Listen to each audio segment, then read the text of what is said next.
Hello అండి, అందరికీ నమస్కారం. ఈరోజు వీడియోలో మనందరికీ ఎంతో ఉపయోగపడే యూస్ఫుల్ టిప్స్ అనేవి షేర్ చేసుకుంటున్నాను. శారీస్ కోసం ఈ టిప్స్ అనమాట. ఒక్క బ్రష్తో మనం ఎన్ని శారీస్నైనా ఫోల్డ్ చేయొచ్చు, అలాగే నీట్గా సర్దుకోవచ్చు అనమాట. ఈరోజు వీడియో ఏంటంటే మనకి ఎన్ని శారీస్ ఉన్నా కానీ మనమే డైరెక్ట్గా కబోర్డ్ని అనేది క్రియేట్ చేయబోతున్నాం అనమాట. ఈ 3 టిప్స్ కూడా మీకు బాగా యూజ్ అవుతాయండి. వీడియో అస్సలు స్కిప్ చేయకుండా చూడండి, ఓకేనా? మనం బీరువాలో సర్దుకునే శారీస్కి, బయట సర్దుకునే శారీస్కి డిఫరెన్స్ ఏంటనేది చెప్తాను. నా బీరువా చూడండి ఫస్ట్ ఆఫ్ ఆల్. సో నా బీరువా అయితే మాత్రం ఎంత దరిద్రంగా ఉంటుందంటే, ఒక చీర తీస్తే ఇంకొక చీర పడిపోతూ ఉంటుందన్నమాట. అప్పుడు చాలా ప్రాబ్లం అవుతుంది. ఫస్ట్ మీరు చేయాల్సింది ఏంటంటే, వద్దనుకున్న శారీస్ని ఇలాంటి జిప్ బ్యాగ్స్లో అనేది పెట్టేసుకోండి. ఈ జిప్ బ్యాగ్స్ భలే యూజ్ అవుతున్నాయండి. మనం బీరువాలో కూడా పెట్టేసుకోవచ్చు అనమాట. అంటే కాటన్ శారీస్ వేరేగా, సిల్క్ శారీస్ వేరేగా, అలాగే పట్టు శారీస్ వేరేగా, అలా శారీ డిఫరెన్స్గా పెట్టేసుకుంటే మనకి ఏ శారీ కావాలన్నా తీసేసుకోవచ్చు అనమాట. అందుకని ఆ వీడియో మీకు చూపించడం జరిగిందండి. ఇప్పుడు ఈ శారీస్ అనేవి మనం ప్రతిసారి ఎప్పుడో ఒకసారి కట్టుకుంటూ ఉంటాం, ప్రతిరోజు ఏం కట్టుకోం కదా. కాబట్టి ఈ శారీస్ని ఫోల్డ్ చేసే విధానంలో ఉంటుందన్నమాట.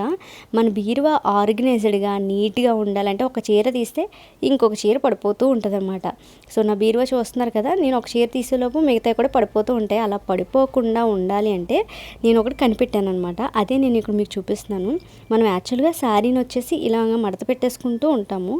నార్మల్గా మడత పెట్టేసుకున్నప్పుడు ఏంటంటే ఈజీగా ఊడొచ్చేసి పడిపోతూ ఉంటాయి అనమాట. ఎంతైతే నీట్గా సర్దుకున్నామో అంత డట్టిగా అయిపోతూ ఉంటాయి అనమాట. అలా అవ్వకుండా ఉండాలంటే మనం చీరని మడత పెట్టుకునేటప్పుడే ఈ విధంగా అనేది ఫాయిల్ చేసుకోవాలన్నమాట. అంటే ఇలా మడత పెట్టుకోవాలి. నేను వీడియోలో చూపిస్తున్నాను కదా, అలా మడత పెట్టుకున్నాం అనుకోండి. మీకు వివరంగా చూపిస్తున్నాను కాబట్టి నేను వివరంగా చెప్పట్లేదండి. సో ఈ విధంగా మడత పెట్టుకుంటే మీకు మడత అనేది విడిపోదు అనమాట. పట్టు శారీసే కాదు, కాటన్ శారీస్ అయినా, ఈవెన్ సిల్క్ శారీస్ కూడా మనం ఇలాగే మడత పెట్టుకోవాలి. మనకి సిల్క్ అండ్ కాటన్ శారీస్ వస్తాయి కదా, వాటిని కూడా అంటే పళ్ళు వచ్చేసి మనం మధ్య భాగానికి మడత పెట్టుకోవాలి. అలా మడత పెట్టుకుంటే ఇస్త్రీ చేసినట్టుగా ఉంటుంది అనమాట. శారీ తొందరగా నలిగిపోదు, అలాగే తీసేటప్పుడు ఒకటి నుంచి ఒకటి పడిపోవన్నమాట. సో ఈ టిప్ మీకు బాగా యూజ్ అవుతుంది. ఆ చీరని ఎంత బాగా పర్ఫెక్ట్గా మనం మడత పెట్టుకుంటామో అంత అలాగా మనం మెయింటైన్ చేయగలుగుతామండి. సో సిల్క్ శారీ కూడా సేమ్ చూస్తున్నారు కదా, చిన్న మడతలా పెట్టుకుంటే మనకి ఈజీగా ఉంటుంది అనమాట. నేను బీరువాలో కూడా పెట్టుకొని తీసి చూపిస్తాను చూడండి. అంటే ఈవెన్ మనం సిల్క్ శారీ పైన సిల్క్ శారీ పెట్టినా మళ్ళీ పడిపోయేంత డిఫరెన్స్ ఉండదు, అలాగే డిస్టర్బెన్సెస్ కూడా ఉండదన్నమాట. మీకు ఈ టిప్ బాగా యూజ్ అవుతుంది. ఇది ఫస్ట్ టిప్ అనమాట. నేను ఇందులోనే మీకు ఇంకా యూజ్ అయ్యే టిప్ అనేది చెప్పబోతున్నాను. మనకి ఎన్ని శారీస్ ఉన్నా కానీ ఇదే విధంగా మడత పెట్టుకొని, అంతేకాదండి ప్లేస్ కూడా ఎక్కువ వస్తుంది అనమాట. బీరువాలో మనం ఇంకా ఎక్కువ చీరలు మడత పెట్టుకోవచ్చు. ఈ టిప్ మీకు యూజ్ అయిందో లేదో కామెంట్ చేయండి, సరేనా? తర్వాత వచ్చేసి మన దగ్గర ఎంత మంచి బ్లౌజెస్ ఉన్నప్పటికీ కూడా ఇలాంటి వైట్ బ్లౌజెస్, గోల్డ్ బ్లౌజెస్కి ఏమవుతుందంటే ఈ హుక్స్లు ఉంటాయి కదా, వీటి తుప్పు అంతా కూడా అవి తుప్పు పట్టేసి వాటర్ వల్ల సరిగ్గా ఎండకపోయినా తడున్నా కానీ ఆ తుప్పు మొత్తం కూడా జాకెట్ బ్లౌజ్కి అంటుకుపోతుంది అనమాట. లోపల భాగం అంటుకుంటే పర్లేదు, కానీ బయట భాగం అంటుకుంటే నిజంగా చాలా బాధ అనిపిస్తూ ఉంటుంది కదా. ఈ హుక్సెస్ తుప్పు పట్టి అలా అయితే మీకు కనుక ఆ ప్రాబ్లం ఫేస్ చేస్తే మాత్రం నేను ఇక్కడ ఒక మంచి టిప్ అనేది చెప్తానండి. ఈ హుక్సెస్ పైన మన దగ్గర ట్రాన్స్పరెంట్ టేప్ ఉంటుంది కదా, సో ఇప్పుడు అందరి దగ్గర ఉంటుంది. ఈ టేప్ని మనం ఒక చిన్న పీస్ అనేది కట్ చేసుకోవాలన్నమాట. సో ఇలాంటి ట్రాన్స్పరెంట్ టేప్ అనేది తీసుకోండి. మరి ఇది మనం వాడేటప్పుడు ఇబ్బంది అవుతుంది కదా అనుకోవచ్చు. ఇబ్బంది ఏం అవ్వదండి. ఈ హుక్స్లకి మీరు అంటించేసుకొని మీరు యూజ్ చేసేటప్పుడు ఇది రిమూవ్ చేసేసేయండి. కానీ జాకెట్ టైప్ బ్లౌజ్ అనేది మనకి పాడవకుండా ఉంటుంది. నెక్స్ట్ వచ్చేసి ఆ హుక్స్లు కూడా మనకి తుప్పు పట్టకుండా ఉంటాయి అన్నమాట. జాకెట్ మనం ఉతికేటప్పుడే చక్కగా డ్రై చేసుకోవాలి. చెమ్మగా ఉన్నాయంటే ఈ హుక్స్లు అనేవి తుప్పు పట్టి కలర్ మొత్తం అంటుకుపోతుంది అనమాట. సో కాబట్టి అలా అవ్వకుండా ఉండాలంటే ఇలా ట్రాన్స్పరెంట్ టేప్ అనేది అంటించుకోవచ్చు అనమాట అండి. సో ఈ టిప్ కూడా బాగా యూజ్ అవుతుంది. ఆ వైట్ కలర్ బ్లౌజ్ అలాగే అయిపోయింది అనమాట. సో చాలా డర్టీగా అయిపోయింది. సో ఆ బ్లౌజ్ కనిపించలేదండి, అందుకని నేను ఇలా మీకు చూపించడం కోసం ఇలా చెప్తున్నాను. మనం ఎంత కాస్ట్ పెట్టుకున్న బ్లౌజ్ అయినా వేస్ట్ అవ్వకుండా ఉండాలంటే ఆ టిప్ ట్రై చేయండి. ఇప్పుడు థర్డ్ టిప్ వచ్చేసి టూత్ బ్రష్లతో అనమాట. ఈ టూత్ బ్రష్లతో మనం ఎన్ని శారీస్నైనా ఈజీగా మడత పెట్టుకోవచ్చు, అలాగే ఆర్గనైజ్ చేసుకోవచ్చు. నేను ఈ టూత్ బ్రష్ల పైన ఉన్న ఈ బ్రషెస్ ఉన్నాయి కదా, వీటిని స్టవ్ దగ్గర పెట్టి కాల్చేస్తున్నాను. గ్యాస్ స్టవ్ వేస్ట్ చేసేస్తున్నారని మాత్రం కామెంట్ చేయకండి, మీరు క్యాండిల్ మీద చేసుకోండి. నేను వీడియోలో చూపించడం కోసం ఇలా చేస్తున్నాను. ఈ టూత్ బ్రష్ పైన ఇలా కాల్చేసుకుంటే ఈ పైన ఉన్న ఈ బ్రషెస్ అన్నీ కూడా కాలిపోతాయి. సో మనకి సాఫ్ట్గా ఉంటుంది అనమాట. బ్రషెస్ పైన ఏంటవి టూత్ బ్రష్ లాంటివి ఉండడం వల్ల ఏమవుతుందంటే అవి శారీస్కి అంటుకుంటాయి. అంటుకొని మనకు తీసేటప్పుడు ఇబ్బంది అవుతుందనమాట. ముందుగానే ఇలా కాల్చేసుకోండి. అంటే మనకి ఏంటంటే ఈ బ్రష్కి ఉన్న ఇవన్నీ కూడా శారీస్కి గీసుకోకుండా ఉండేటట్టుగా మనం ఇలా కాల్చుకుంటాం అనమాట.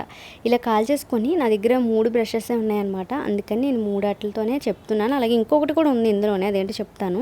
ఇప్పుడు మీరు లేస్ కానీ లేకపోతే పురుకాసులు కానీ తాడు ఏదైనా కొంచెం గట్టిగా ఉన్న తాడు తీసుకొని పైన కొంచెం తాడు అనేది వదులుకోండి. నేనైతే లైనింగ్ క్లాత్ ఉంటుంది కదా, అది కట్ చేసుకున్నాను. చాలా స్ట్రాంగ్ ఉందన్నమాట. ఇప్పుడు ఈ టూత్ బ్రష్కి మనం గట్టిగా ముడి అనేది వేసేసుకోవాలన్నమాట. ఇలా వేసేసుకున్న తర్వాత మనం రెండు వైపులా కూడా ఒక్కొక్క తాడు అనేది కట్టుకోవాలి. పైన కొంచెం వదిలేసుకోండి, ఎందుకంటే మనం హ్యాంగ్ చేసుకోవడానికి కావాలన్నమాట.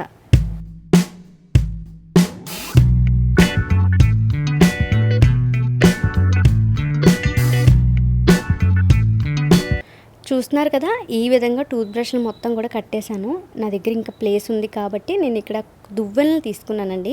దువ్వెనల్ని కూడా మనం ఈ ప్రాసెస్లో యూజ్ చేయొచ్చు అనమాట. ఇది ఒక హ్యాంగర్లో యూజ్ అవుతుంది. ఎవరికి తెలియదండి. నిజంగా నాకు ఇది ఎంత బాగా యూజ్ అయిందో మీరు వీడియో లాస్ట్ వరకు చూడండి, నేను మీకు చూపిస్తాను. ఇలా మనం దువ్వెనికి ఇలా తాడు గట్టిగా కట్టేసుకోవాలన్నమాట. నేను చక్కగా ఇలా కట్టేసానా. ఇప్పుడు మనకి ఇది ఒక బ్యూటిఫుల్ హ్యాంగర్లా తయారైపోయింది అనమాట. సో మనం ఇది బ్రష్లతో తయారు చేసామని కానీ దువ్వెనలు పెట్టామని కానీ ఎవరికి తెలియదండి. ఇప్పుడు పైన ముడి పెట్టేసేయండి. మనం ఇది ఒక మేకకి కానీ లేకపోతే బట్టలు తగిలించుకునే స్టాండ్ హ్యాంగర్ ఉంటుంది కదా, దానికైనా కానీ ఇలా హ్యాంగ్ చేసేసి మీరు ఏవైతే చీరలు కట్టుకోవాలనుకుంటున్నారు, నేనైతే ఇక్కడ 5 చీరల వరకు పెట్టుకున్నాను కదా, ఈ 5 రోజుల పాటు నాకు చీరలు ఏమేమి కట్టుకోవాలి అనేసి ఇక్కడ పెట్టుకుంటున్నాను అనమాట. సో ఫస్ట్ రోజు కట్టుకోవడానికి ఈసారి, సెకండ్ రోజు కట్టుకోవడానికి ఈసారి. నిజంగా ప్లేస్ కూడా అదవుతుంది. ఒక 2-3 మీరు ఇలా తయారు చేసేసుకున్నారనుకోండి, ప్రతిసారి టూత్ బ్రష్లు కూడా పాడేస్తూ ఉంటాం కదా, టూత్ బ్రష్లు కూడా పాడేస్తూ ఉంటాము. కాబట్టి మీరు పడేయకుండా ఇలా హ్యాంగర్లు తయారు చేసుకుంటే శారీసు, పిల్లల బట్టలు, టీ షర్ట్స్ ఏమైనా కానీ, టవల్స్ అయినా కానీ ఇలా తగిలించుకుంటే నీట్గా కనిపిస్తాయండి. మీరు ఏం వాడారో కూడా తెలియదు అనమాట. ఈ టిప్ యూజ్ అయింది అనుకుంటున్నాను. నాకైతే బాగా యూజ్ అయిందండి. మా ఇంట్లో వాళ్ళందరికీ కూడా నచ్చేసింది అనమాట.